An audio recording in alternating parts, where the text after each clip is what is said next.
the ice slip shooting range are all cooperating with ICE to detain the very immigrants that built Long Island.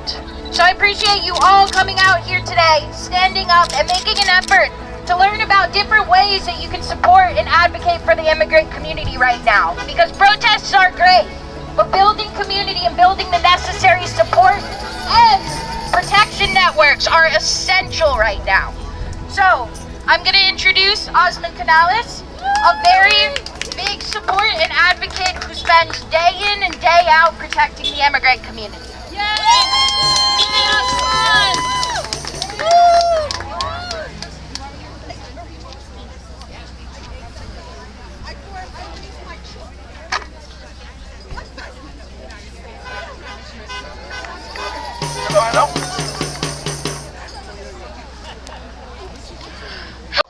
Thank you so much for being here today on a beautiful Sunday afternoon.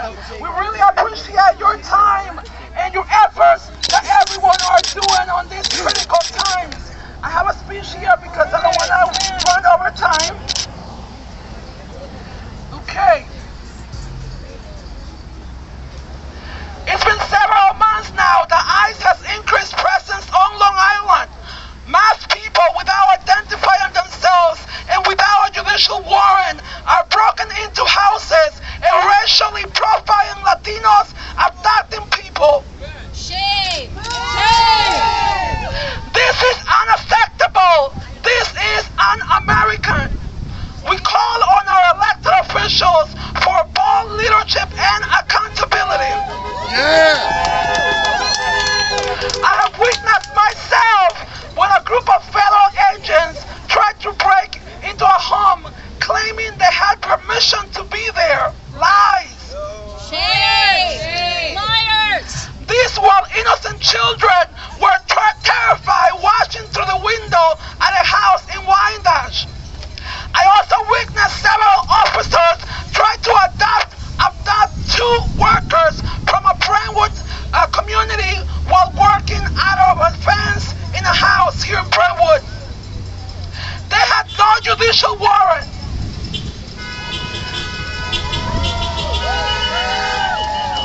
But let's talk more about what this really is about.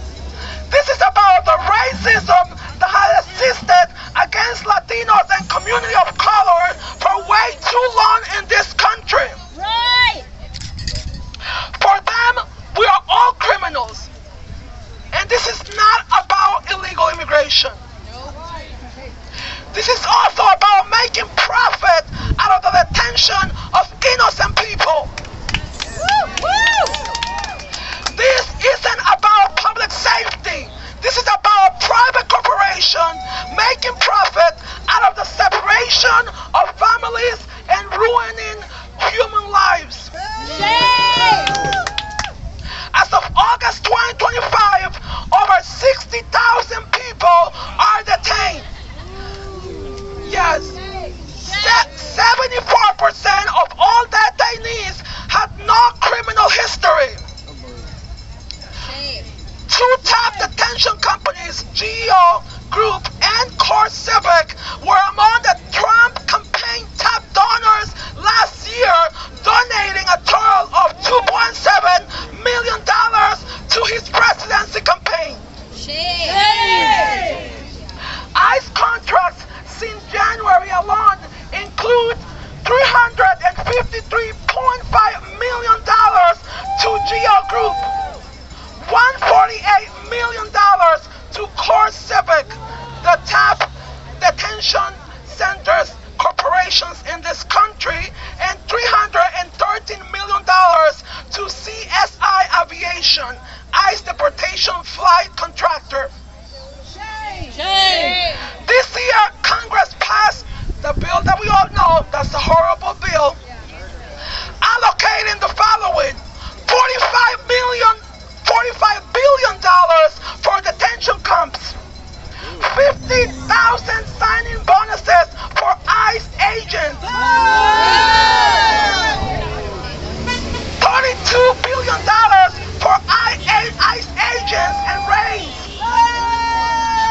$47 billion for a new border wall, $1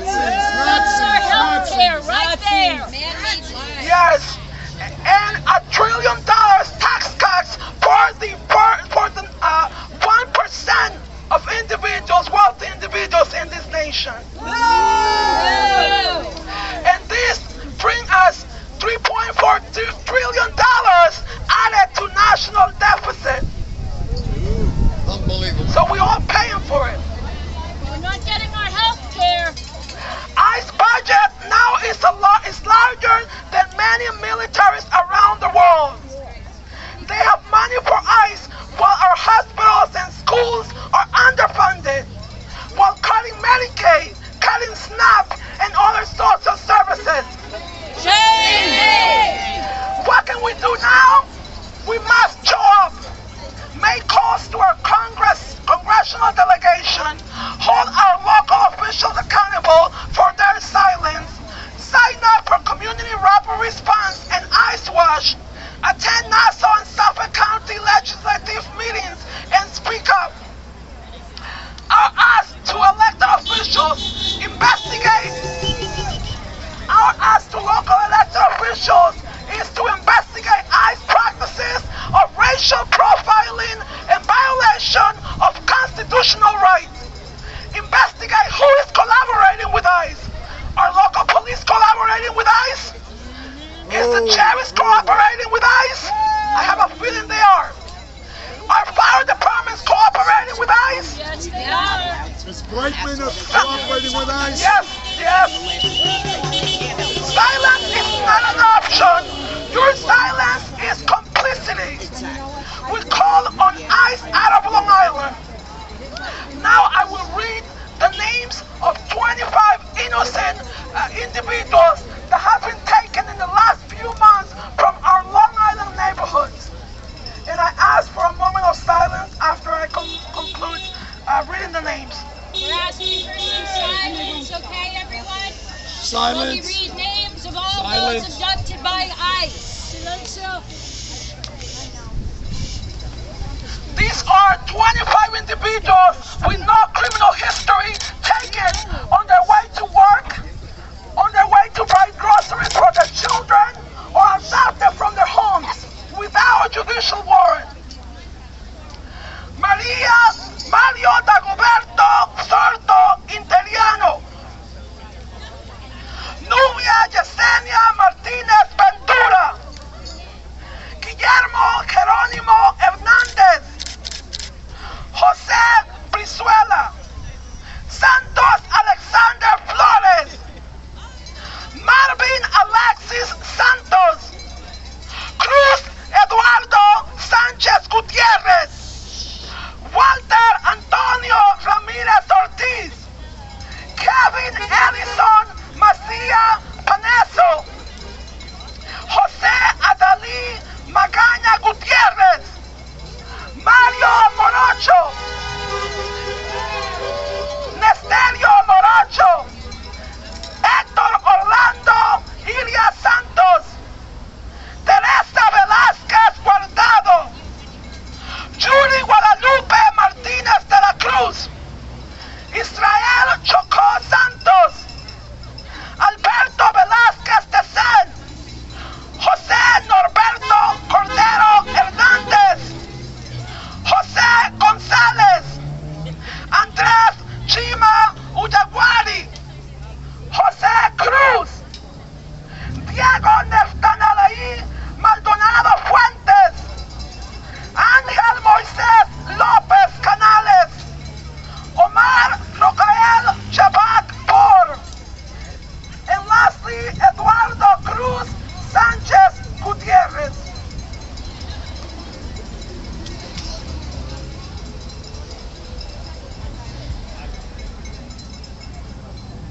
What do we want? ICE out! When do we want it? Right now! What do we want? ICE out! When do we want it? Now! What do we want? ICE out! When do we want it? Now! What do we want? ICE out! When do we want it? Now! Thank you.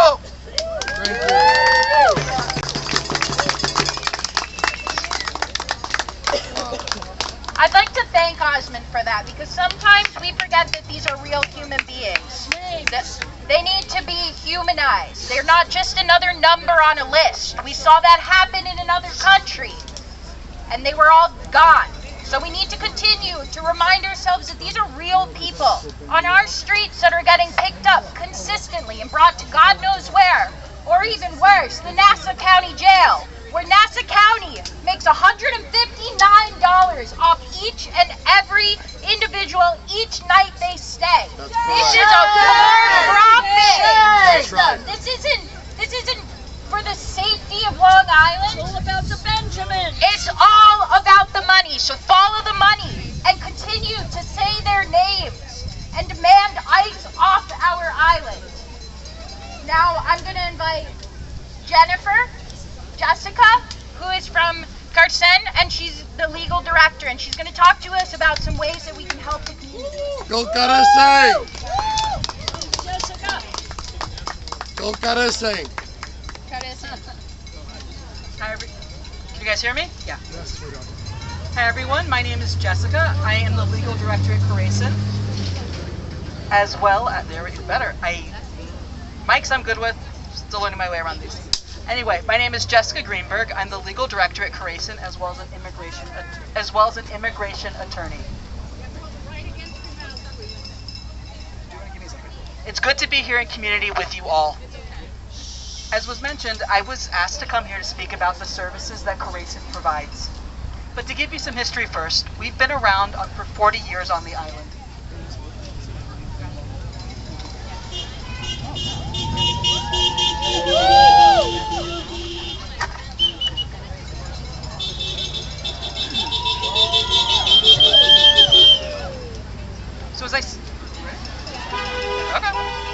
So as I said, I was asked to speak about Carson, but the history first. We've been here for 40 years, responding to the needs of Long Island's immigrant communities. Around the corner. Around the corner, we're in Brentwood and we're in Hempstead. But we serve the entire island, from the Nassau-Queens border all the way out to Montauk. Carson serves non-citizens in two ways. We serve non-citizens in two ways. We do it through social services, but also through legal assistance. We provide ESOL classes. We provide civics classes for people who are naturalizing. We have social work, case management, work placement, and job coaching. On the legal end, we're pretty busy now. What we're doing a lot of, though, is responding to the immediate need that Long Island's immigrant communities have. But we can't respond to everything. We do what we can. And what we're really placing an emphasis now is on helping immigrant parents to decide what to do if, God forbid, they're taken into custody. Oh my God. The option's foster care. We want to give parents the ability to plan ahead, to decide what will happen. If the parent's taken into custody, it's too late. Those documents can't be signed. And so we're asking and urging that everybody, please, if you have been working with an immigrant or a non-citizen, whomever, please make sure that they have these things taken care of.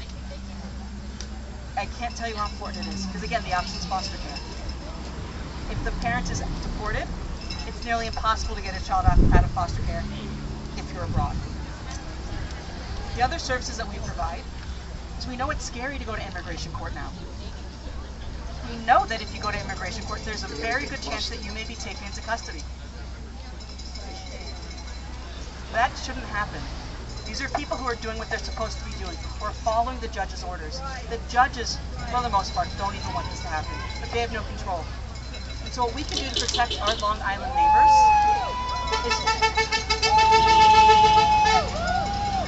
is to request that individuals have their hearings virtually. Yes. It's an option. Yes. And we know that not everybody has access to the technology, so they come to our office and do it. We don't want people using their data to wait on WebEx. Let them use it to FaceTime at home. They come to our office, they take care of everything. And we also, of course, explain what's going on. But make sure that people know that they have options. That's what's most important, that there are options. Whether it has to do with what will happen to your children, or whether or not you're going to Lower Manhattan to go to court and possibly be taken into custody. Options exist, and it's so important to know that that they're there.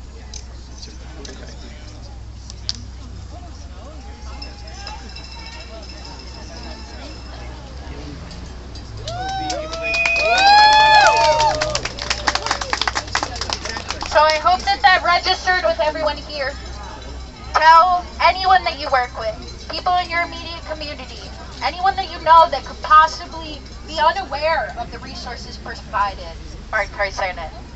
Because there can be preventative action. This doesn't just have to be response to incidents. Getting the information out and sharing it, as well as joining these rapid response teams, as well as donating food for mutual aid. There are other ways that you can get involved and help these individuals. So please, I encourage you to check out the table. When we're finished doing the speakers, we have some opportunities. You can scan a code, sign up to volunteer, sign up to donate, to help with the efforts that Carcenet is doing for the immigrant community. Now, I would like to welcome Susan Steinman, who's been a staunch advocate for the immigrant community. She's a fantastic speaker and has a lot of great things to say. I don't need this. Can everybody hear me? Yes. Okay. What I wanted to say was, just imagine if you had to sign papers, who is going to take your child? To me, it would be like cutting my arm off. But I have to do that so my child doesn't wind up in foster care. I work with the Poor People's Campaign, and what we try to do is show the intersectionality of all of these issues. They're not only going after Latino immigrants, they're going after people of color, Haitian immigrants in Freeport. They're going after African immigrants, Asian immigrants in the nail salons. Here's my point. This is about the whitening of America, which it never was. Ask the Shinnecock people.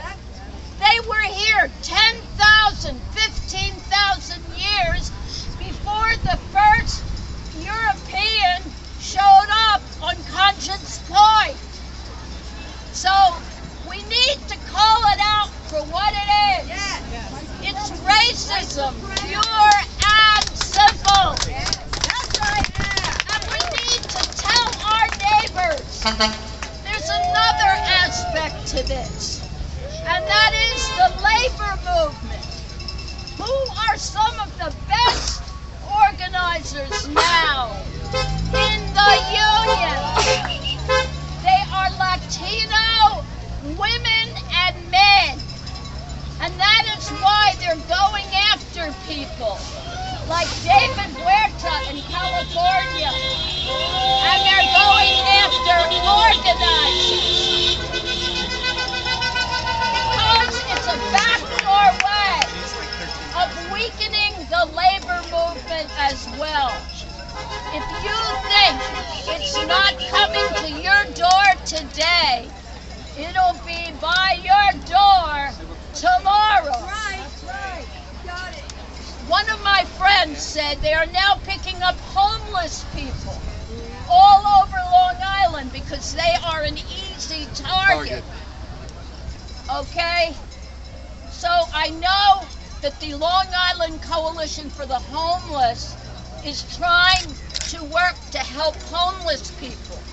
So I'm going to be calling them and letting them know, are you aware that a lot of your constituents are being picked up by ICE? Because people tend to look at things from their own silos. It's all connected. The cost of housing is connected with mental health. If people don't have a house to live in, how can their mental health possibly improve? How can they deal with drug abuse or alcohol abuse problems if they don't have a home? All of these things are connected. So whatever organization you work with, they're very badly in need of young people to work on rapid response. And one of the things I advise you is if you have any contacts with young people who want to work with rapid response, or adopt a corner with Nadja over there, with Nadlan. Okay, they must have training first, because without training, people are not only a danger to the immigrants, they're a danger to themselves, they're a danger to the whole movement. So before they get out there, however well-meaning they may be, they need to get training, okay? And I guess that's all that I have to say at this point. Thank you. She's advocating for immigrants night and day. She's standing up for the community that needs the most support right now. So give it up for Susan. We need 10 more Susans. We need 15 more Osmonds. And the power is in the people. Y'all can stand up and do this, which is really, really the beauty of it. Now, I know that Susan expressed the importance of training, because while you might be the best of intentions, we can't just have people running out in the streets trying to fight ICE, trying to help and advocate for the community without receiving proper training. So I'm going to have Nadia here from Endelov to lay out some opportunities and speak a little bit more on that subject.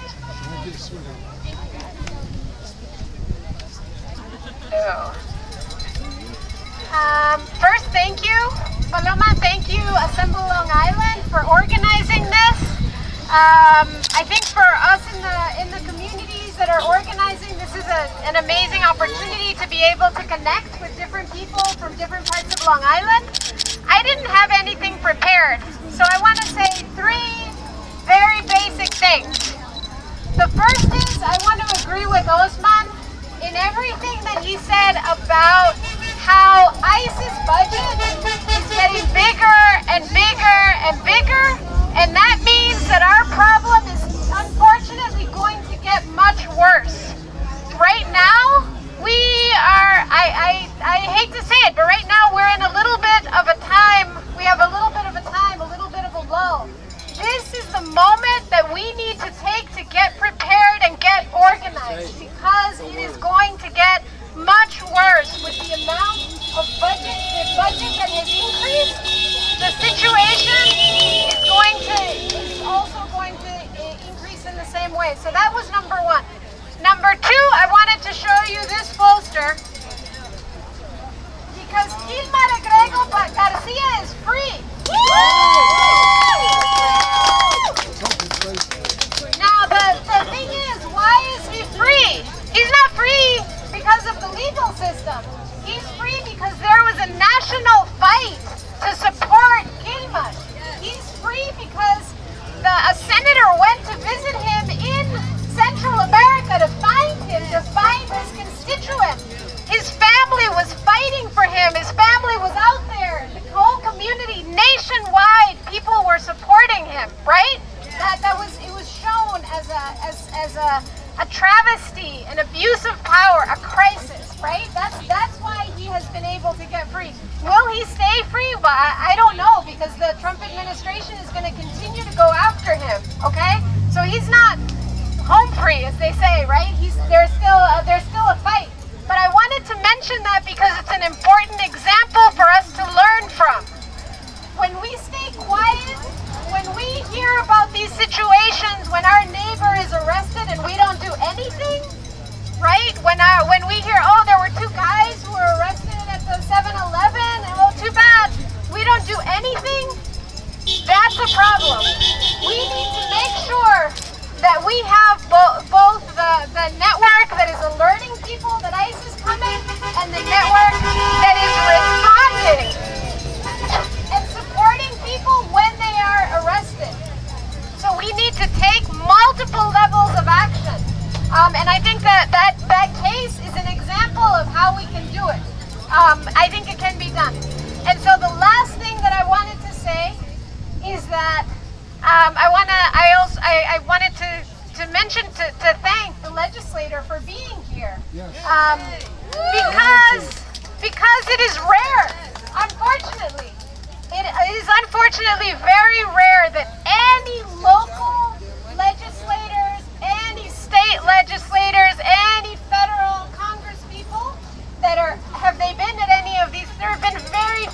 who have been at any of these protests, and then as Democrats, they certainly should be.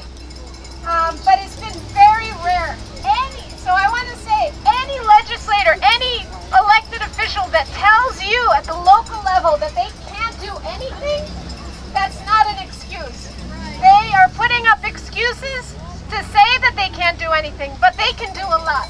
They can come out, they can support the community, they can try to visit people in prison. They can do, as Osman was saying, do research to find out where people getting disappeared to. So let's not take that for an answer, that as local elected officials, they can't do anything. Okay, like we don't want to hear that anymore, and we're not going to take that for an answer. But many of them are doing Many of them are doing absolutely nothing. And so we have a saying for Endilong. We say, "Solo el pueblo salva el pueblo." That means only the people save the people. So we're not going to wait, right? We're not going to sit back and wait for these elected officials who aren't doing anything for them to figure out they need to stand up and do the right thing. We need to do the right thing and show them, and then they're going to follow. And they will. Then they will speak out. They will. But they need to see that the community is doing things. And so that goes to the point about the training and the activism. Some of you already signed up with us, with Endilong. We'll share your information along with Carecen and other organizations. We have a group called the Long Island Immigrant Justice Alliance. We're trying to sort of network with the different rapid response groups that are forming. But we'll try to connect you. You all can also get connected in different ways, right? Reach out. If there's no group in your area, begin to form one. It's possible, right? I was talking with people who are from all different parts of Suffolk and people here from Nassau. It can be done. You can do it 2 or 3 people at a local level. You can adopt a corner. You can create rapid response. And that's what we need, right? Nobody else is going to come and do this for us. Nobody's going to come to your neighborhood and magically organize the people in your neighborhood. It's going to be you and your neighbors who are going to do it. So, in order to get started, I think I'll just repeat what Osman said, the most important thing, which is, what do we want? ISO! When do we want